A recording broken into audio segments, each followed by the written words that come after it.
Good evening, everyone, and welcome to Between Monsters and Men. Today we'll be looking into the very haunted Kemper Hall.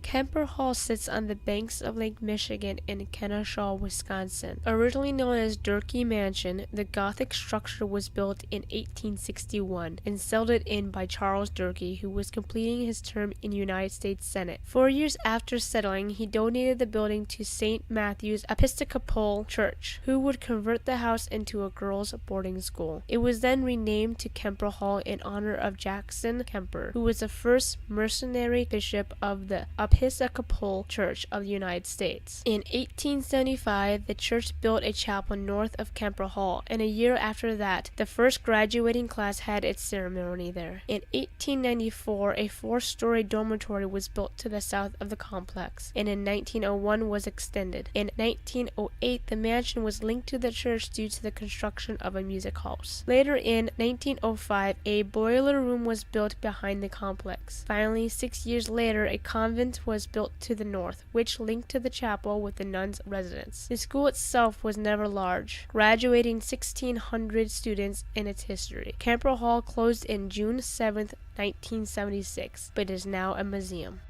Let's settle this before we get started. There are 2 names that revolve around this particular haunting. Most call the spirit Mother Mary Teresa. However, there is no documentation of a Mother Mary Teresa ever working or living at Kemper Hall. With that said, let's move on to Sister Margaret Clare, who is also the name of the spirit. Sister Margaret Clare was a stern nun who ran the school with an iron hand when she took charge in 1883. The stories vary into a few ways, from her tripping on her habit and falling down the stairways to the observatory, to her being pushed out of the window to her death from the same tower by her students, each coming to the conclusions that she had lost her head and now roams the grounds headless, to her black form falling from the tower, or even to her being heard or seen falling down the stairs before disappearing. Other witnesses claim that they've seen her peeking down at them from the top of the stairs. However, this proves to only be a legend though, for Sister Margaret died in 1921 from a chronic illness.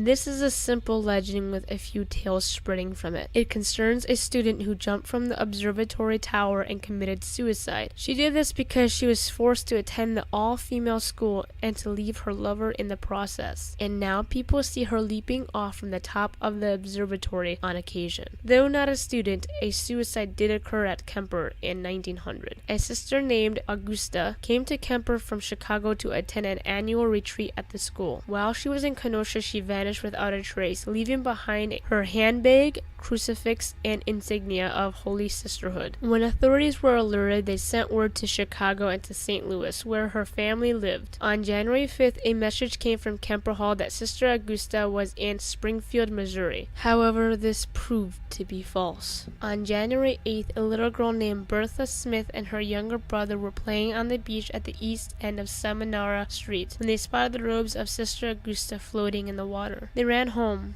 told their mother, and she reported it to the police. Within the drenched robes was the lifeless body of the missing nun. During questioning, her friends spoke of her strange behavior on the night she vanished, claiming she had become mentally deranged from her work, which had been exceedingly hard during the last few months. She had requested time off, and it was granted, but as to why she took her own life is unknown. That is, if she really did take her own life. 2 young girls did end up testifying that they had seen her walking on the beach on the night of January 2nd, but that was the last time anyone had saw her alive. Regardless of the construction, Durkee Mansion still remained on the campus, attached to the Kemper Hall, and within its antique walls is said to be another ghost of a nun who died in a fire. She is said to haunt the 3rd floor of the mansion, which had been turned into a historical museum. There are also other claims of different ghosts, possibly Charles and Caroline, the original owners of the mansion. However, I could not find anything about a fire happening at Durkee Mansion. That does not mean that it did not happen, I just couldn't find anything from where I'm sitting.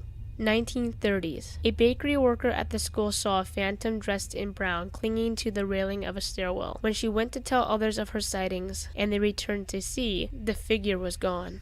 1985. A student of the Lakeside Players Theater Group was standing inside the old gymnasium when she sensed a presence in the back room, as if someone was watching her. When she turned, she caught movement at the corner of her eyes, following with the sound of scraping and footsteps climbing up the balcony staircase. No one else was present, and no one was on the balcony. October 1997. The crew from the Channel 4 local news station was filming a Halloween story inside Kemper Hall. After filming, the photographer editing the tape began experiencing problems with the tape. While editing, each time the tape would reach the portrait of the founder, Charles Durkee, the tape would roll and begin flashing with static before turning to normal when the shot had changed. This happened every time. A group of third graders were on tour at the Durkee mansion. While they were in the dining room, all of a sudden all the cabinets opened up. The children became frightened. The tour guide tried to assure them that it was due to humidity. She closed the cabinet door and it opened again.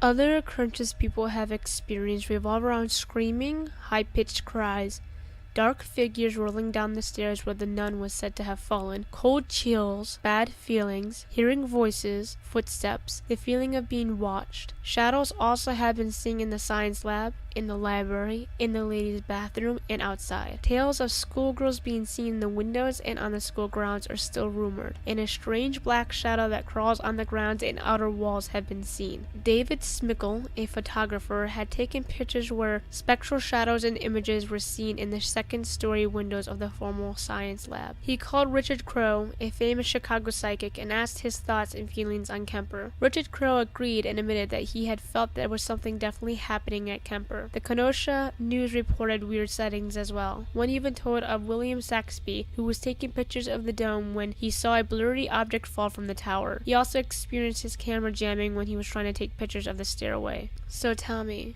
do you believe in the ghost of Kemper Hall? If you have been there and experienced anything spiritual, feel free to message me. I wouldn't mind hearing a story. Due to YouTube demonetizing videos like mine, feel free to check out my Patreon page. And if you'd like, come support me. I do videos on true crime, cryptids, hauntings, abductions, and much more. I'd like to thank my supporting Patreon thus far also. Please like, comment, and subscribe.